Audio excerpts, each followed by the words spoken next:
ನಮ್ಮ ದೇವರು ಕರ್ತನಾದ ಯೇಸು ಕ್ರಿಸ್ತನ ನಾಮದಲ್ಲಿ ಅನುದಿನದ ಆಹಾರ ಪ್ರಿಯರಿಗೆ ಪ್ರೀತಿಯ ಶುಭಾಶಯಗಳು.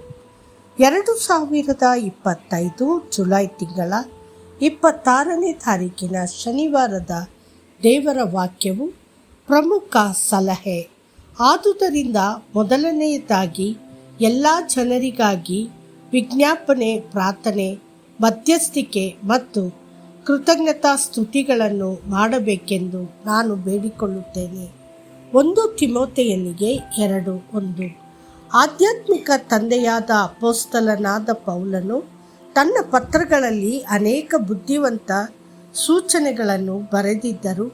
ಪ್ರಾರ್ಥನೆಯನ್ನು ಮುಖ್ಯ ಮತ್ತು ಪ್ರಮುಖ ಬುದ್ಧಿವಂತಿಕೆ ಎಂದು ಗುರುತಿಸುತ್ತಾನೆ. ಮತ್ತು ಅದು ಕೇವಲ ಯಾವುದೇ ಪ್ರಾರ್ಥನೆಯಲ್ಲ, ಇದು ನಿರ್ದಿಷ್ಟವಾಗಿ ರಾಜರು, ನಾಯಕರು ಮತ್ತು ಅಧಿಕಾರದಲ್ಲಿರುವವರಿಗೆ ಮಧ್ಯಸ್ಥಿಕೆಯಾಗಿದೆ. ಒಂದು ದೇಶದ ದೊಡ್ಡ ನಗರದಲ್ಲಿ ಅವರು ಪ್ರಾರ್ಥನೆಯ ಮೂಲಕ ಸುವಾರ್ತೆಯನ್ನು ಸಾರಲು ಪ್ರಾರಂಭಿಸಿದನು. ನಗರದ ಪ್ರತಿಯೊಂದು ಆತ್ಮವು ವ್ಯಕ್ತಿಗಳಿಗೆ ಮಾತ್ರವಲ್ಲದೆ ಸರ್ಕಾರದಲ್ಲಿರುವವರಿಗೆ ಮತ್ತು ಅಧಿಕಾರದಲ್ಲಿರುವ ಜನರಿಗೆ ಸಹ ನಿರಂತರ ಪ್ರಾರ್ಥನೆಯ ಮೂಲಕ ಕ್ರಿಸ್ತನನ್ನು ಎದುರಿಸಬೇಕೆಂಬ ಹೊರೆ ಅವನಲ್ಲಿತ್ತು. ನಗರವನ್ನು ವಲಯಗಳಾಗಿ ವಿಂಗಡಿಸಲಾಗಿದೆ. ಅಧಿಕಾರದಲ್ಲಿರುವವರ ಸಾವಿರಾರು ಹೆಸರುಗಳ ಪಟ್ಟಿಗಳನ್ನು ಸಂಗ್ರಹಿಸಲಾಯಿತು ಮತ್ತು ಪ್ರದೇಶದಾದ್ಯಂತ ಚರ್ಚುಗಳಿಗೆ ಅವರಿಗಾಗಿ ಪ್ರಾರ್ಥಿಸುವ ಕೆಲಸವನ್ನು ವಹಿಸಲಾಯಿತು. ಅವರ ಅಚಲ ನಂಬಿಕೆ ಹೀಗಿತ್ತು: ಅಧಿಕಾರದಲ್ಲಿರುವವರನ್ನು ತಲುಪಿದರೆ ಇಡೀ ರಾಷ್ಟ್ರವನ್ನು ತಲುಪಬಹುದು. ನಮ್ಮ ರಾಷ್ಟ್ರದಲ್ಲಿಯೂ ನಾವು ಅದೇ ರೀತಿ ಮಾಡುವುದು.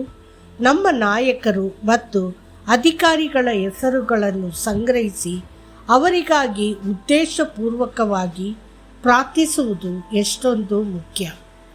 ಪೌಲನು ಬರೆಯುತ್ತಾನೆ, ನಾವು ಎಲ್ಲ ಭಕ್ತಿ ಮತ್ತು ಪವಿತ್ರತೆಯಿಂದ ಸಮಾಧಾನ ಮತ್ತು ಶಾಂತಿಯ ಜೀವನವನ್ನು ನಡೆಸುವಂತೆ ಇದು ಒಳ್ಳೆಯದು ಮತ್ತು ನಮ್ಮ ರಕ್ಷಕನಾದ ದೇವರನ್ನು ಮೆಚ್ಚಿಸುತ್ತದೆ. ಆತನು ಎಲ್ಲ ಜನರು ರಕ್ಷಣೆಯನ್ನು ಹೊಂದಿ ಸತ್ಯದ ಜ್ಞಾನವನ್ನು ಪಡೆಯಬೇಕೆಂದು ಬಯಸುತ್ತಾನೆ. 1 ತಿಮೋಥೆಯನಿಗೆ 2:2 ಮತ್ತು 4. ದೇವರ ವಾಕ್ಯವು ಆಜ್ಞಾಪಿಸಿದಂತೆ ನಾವು ಪ್ರಾರ್ಥಿಸಲು ವಿಫಲವಾದರೆ ಏನಾಗುತ್ತದೆ? ದೇಶದಾದ್ಯಂತ ಅಶಾಂತಿ ಇರುತ್ತದೆ. ಶಾಂತಿ ಮತ್ತು ಸಂತೋಷವು ಕಣ್ಮರೆಯಾಗುತ್ತದೆ.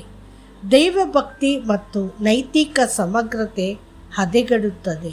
ಅಂತಹ ವಿನಾಶಕಾರಿ ಪರಿಸ್ಥಿತಿಗಳನ್ನು ತಡೆಗಟ್ಟಲು ವಿಪತ್ತು ಸಂಭವಿಸುವ ಮೊದಲು ನಾವು ಆಧ್ಯಾತ್ಮಿಕ ಜವಾಬ್ದಾರಿಯನ್ನು ತೆಗೆದುಕೊಂಡು ಪ್ರಾರ್ಥಿಸಬೇಕು.